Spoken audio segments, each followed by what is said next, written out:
tutorial untuk pengolahan kolom static stress ya. Pertama, kita buka dulu codingannya, kolom stressnya. Di sini saya coba menggunakan kolom 3.4. Oke, jadi setelah kebuka kayak gini, kita langsung ajaran. Nah, di sini saya menggunakan kolom 3.4 yang terakhir diupdate itu eh ini ya tanggal 9 bulan 4 ya 2022. Jadi ini benar-benar yang terbaru. Oke, kemudian di sini adalah change folder nantinya. Oke. Nah, ini adalah tampilan pertamanya. Ketika kita mau membuat atau mengisi parameternya, pertama kita build input file from longitude and latitude map dulu. Sini. Nah, di sini kita disuruh mengisikan yang pertama studi area. Nah, studi area ini adalah studi apa namanya area yang akan kita gambarkan gitu seluas apa daerah penelitian kita. Di sini kita nanti akan mengisikan longitude dan latitude minimum maksimumnya. Jadi longitude minimumnya berapa, longitude maksimumnya berapa, dan juga untuk latitude minimum maksimum. Nah, di sini ada namanya reference point. Nah, ini adalah titik tengahnya seperti itu ya. Jadi reference point ini harus berada di dalam area longitude minimum maksimum dan latitude minimum maksimumnya gitu. Setelah kita isikan nanti ini kita calculate. Nah, sini habis setelah itu add to map. Nah, ini adalah hasilnya.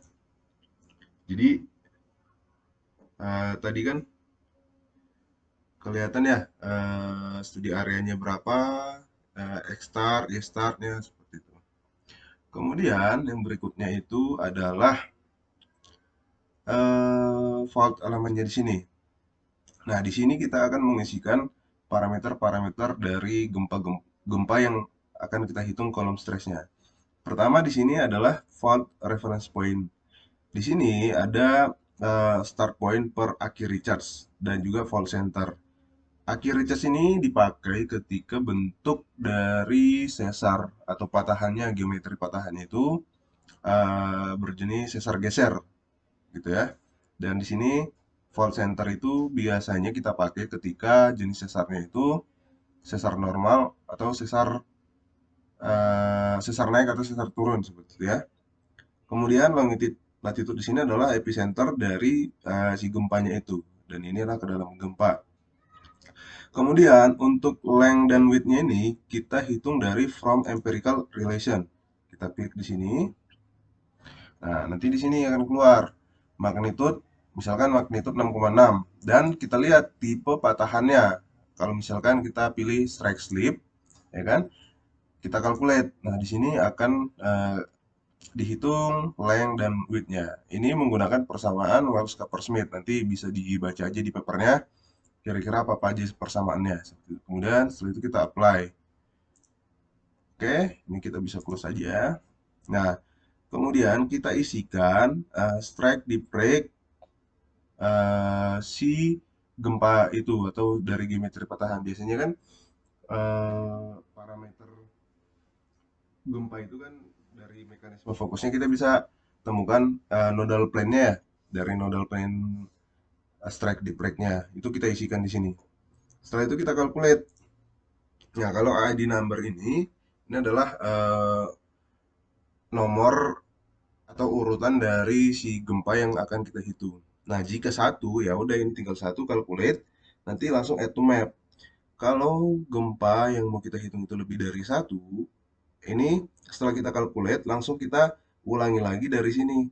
Kita isikan longitude latitude gempa yang akan kita hitung berikutnya, kedalamannya berapa, kita hitung lagi empirical relation-nya, kita tuliskan lagi strike di break-nya, kita ganti ID number-nya jadi 2. Kalau ada event-nya ada 3, ya udah kita tuliskan lagi dari awal sini. Kemudian setelah itu selesai, baru setelah kita calculate langsung add to map. Nah, ini adalah bentuk dari geometri patahan yang contoh yang kita buat seperti itu. Oke, nah mungkin untuk penjelasan kotak berwarna persegi panjang berwarna merah ini apa, titik biru ini apa, terus garis hitam ini apa, dan garis berwarna hijau ini apa, sebenarnya ada di guideline-nya, nanti bisa dibaca di sana itu. Dan tapi pada intinya gambar ini menjelaskan geometri dari patahannya itu dilihat dari strike di breaknya tadi.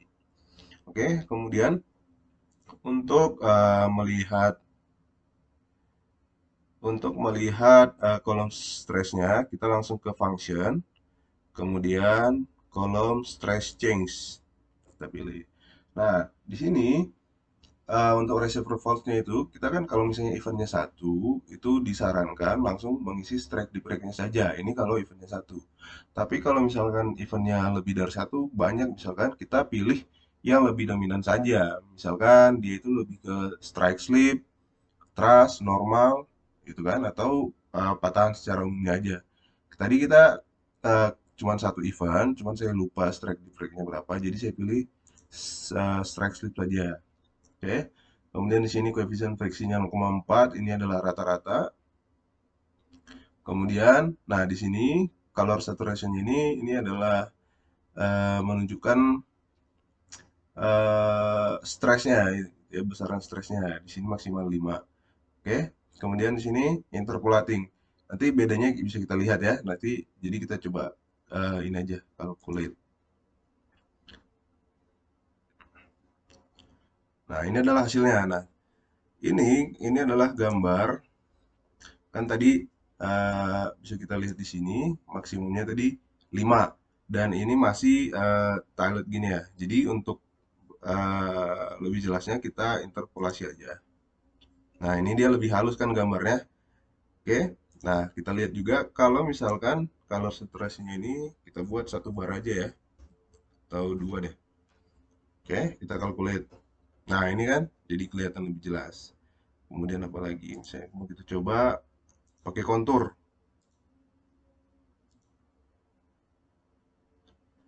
Oke, nah ini dia konturnya. Berdasarkan stresnya tadi ya. Oke, nah di sini ini kan masih ada tadi ya geometri patahnya masih terlihat kan. Ini bisa kita hapus. Misalkan gini nih, kita pilih di sini, kita klik, langsung aja delete, langsung delete, delete, delete. Oke, ini dia bentuknya. Nah, untuk ekspornya kita pilih dari file, save as, pilih aja di mana yang mau disimpan, misalkan di sini. Kita simpan dalam bentuk apa PNG misalkan. Oke, misalkan ini apa? Coba satu. Kita save. Oke, kalau kita lihat hasilnya tadi di picture, coba satu. Nah, ini adalah hasilnya seperti itu. Itu adalah tutorial singkat dari proses pengolahan kolom stres. Sebenarnya masih banyak lagi di sini. Kita bisa overlay coastline, tapi nanti ada ini tersendiri, apa namanya, ada file yang harus kita isikan. Kalau coastline itu nanti dia berupa data latitude-nya dan ada formatnya tersendiri seperti itu.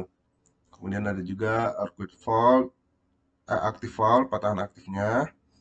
Gitu ya, bentuk-bentuk patahannya bisa bisa kita tampilkan juga di sini, dan earthquake di sini kita bisa tampilkan dia, kita bisa overlaykan posisi-posisi gempanya seperti itu.